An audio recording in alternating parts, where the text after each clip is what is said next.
தினம்தோறும் விளக்கேற்ற நல்ல எண்ணெய் இதயம் நல்லெண்ணெய். தமிழ்நாடு முதலமைச்சர் மாண்புமிகு தளபதி ஸ்டாலின் அவர்கள் ஆக்ஸ்போர்ட் பல்கலைக்கழகத்தில் பகுத்தறிவு பகலவன் தந்தை பெரியாரின் திருவுருவப்படத்தை திறந்து வைத்து பெரியாரின் சிந்தனைகள் உலகம் முழுவதும் பரவுவதற்கான ஒரு சாட்சியம் என்கிற வகையில் அந்த நிகழ்வை வெற்றிகரமாக நிகழ்த்தியிருக்கிறார். ஒரு மகிழ்ச்சியை தருகிறது. பெரியார் உலகமயமாகி வருகிறார். பகுத்தறிவு பகலவன் சாக்ரட்டிஸ் எப்படி உலகம் முழுவதும் போற்றப்படுகிறாரோ அப்படி 20ஆம் நூற்றாண்டில் தமிழ் மண்ணில் தோன்றிய மாமனிதர் புரட்சியாளர் தந்தை பெரியார் அவர்கள் உலகம் தழுவிய அளவில் அனைவராலும் போற்றப்படுவார் என்பதற்கு ஒரு சான்றாக இந்த நிகழ்வு அமைந்திருக்கிறது. மகிழ்ச்சி.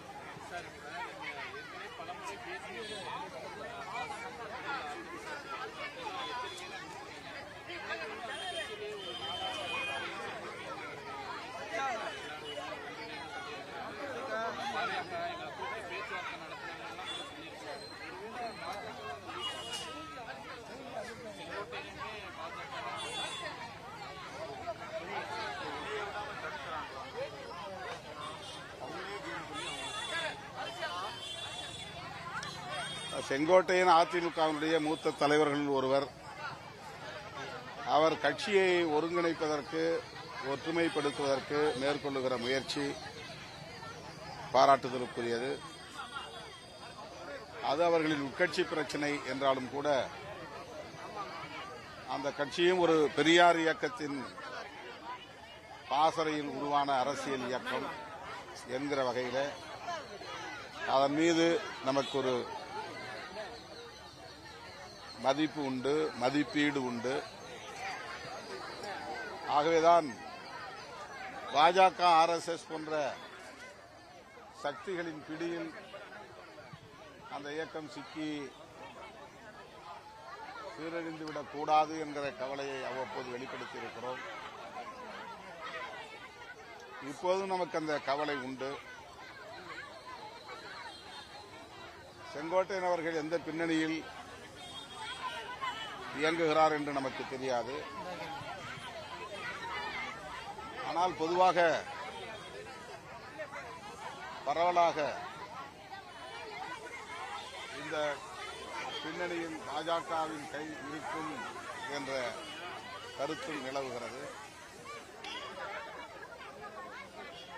அவ்வாறு இருக்குமேயானால் அதிமுகவின் எதிர்காலத்திற்கு உகந்ததாக அமையாது. எடப்பாடி பழனிசாமி அவர்களுக்கு மறைமுகமான நெருக்கடியை பாஜக தான் உருவாக்குகிறது என்கிற விமர்சனம் இப்போது வலுவாக எழுந்துள்ளது. பாஜக எந்தெந்த மாநிலங்களிலெல்லாம் இப்படி மாநில கட்சிகளோடு கூட்டணி அமைக்கிறதோ அந்த மாநில கட்சிகளை மெல்ல மெல்ல நீர்த்து போக செய்திருக்கிறது என்பதுதான் கடந்த கால வரலாறு.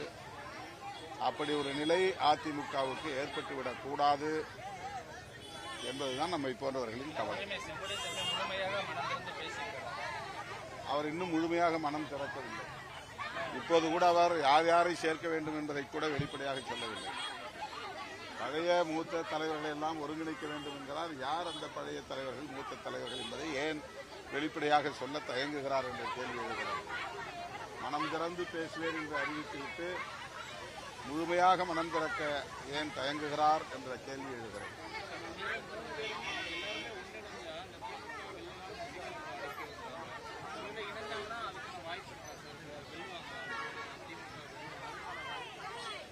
அவங்க திமுகவை சொல்றாங்களா, திமுக கூட்டணியை சொல்றாங்களா?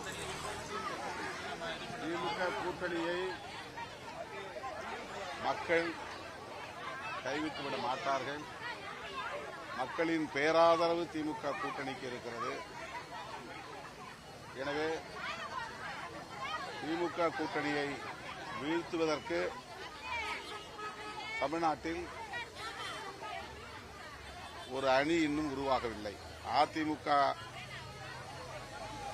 அதிமுகவே இன்னும் முழுமையாக ஒரு கட்சியாக உருப்பெறவில்லை என்பதைத்தான் செங்கோட்டையன் போன்றவர்களின் கோரிக்கை நமக்கு உணர்த்துகிறது. அது இன்னும் முழுமையடைய வேண்டும், வலிமையடைய வேண்டும் என்று.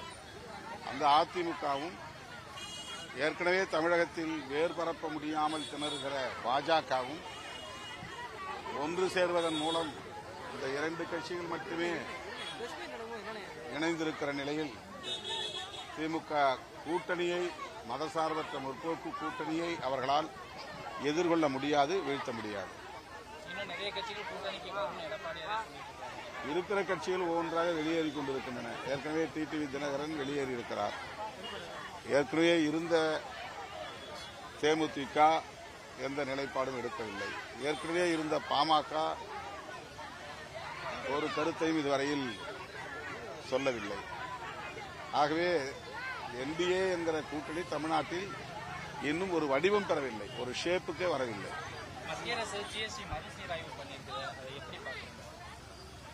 அதனால் பெரிய அளவில் சிறு குறு தொழில் செய்யக்கூடியவர்கள், சிறு குறு வணிகர்கள், விளிம்பு நிலை மக்கள், எளிய மக்கள் பயன்பெறும் என்று சொல்ல முடியாது. 28% இருந்த சில பொருட்களுக்கான வரியை இப்போது 40% உயர்த்தி இருக்கிறார்கள் என்கிற கடும் விமர்சனமும் எழுந்துள்ளது. ஆகவே இது அமெரிக்க அரசு நம் மீது விதித்திருக்கிற வரி தொடர்பான எதிர்ப்பை மடைமாற்றம் செய்வதற்கு, திசை திருப்புவதற்கு செய்யப்பட்டிருக்கிற ஒரு கண் துடைப்பான அறிவிப்பு என்றுதான் சொல்லப்படுகிறது.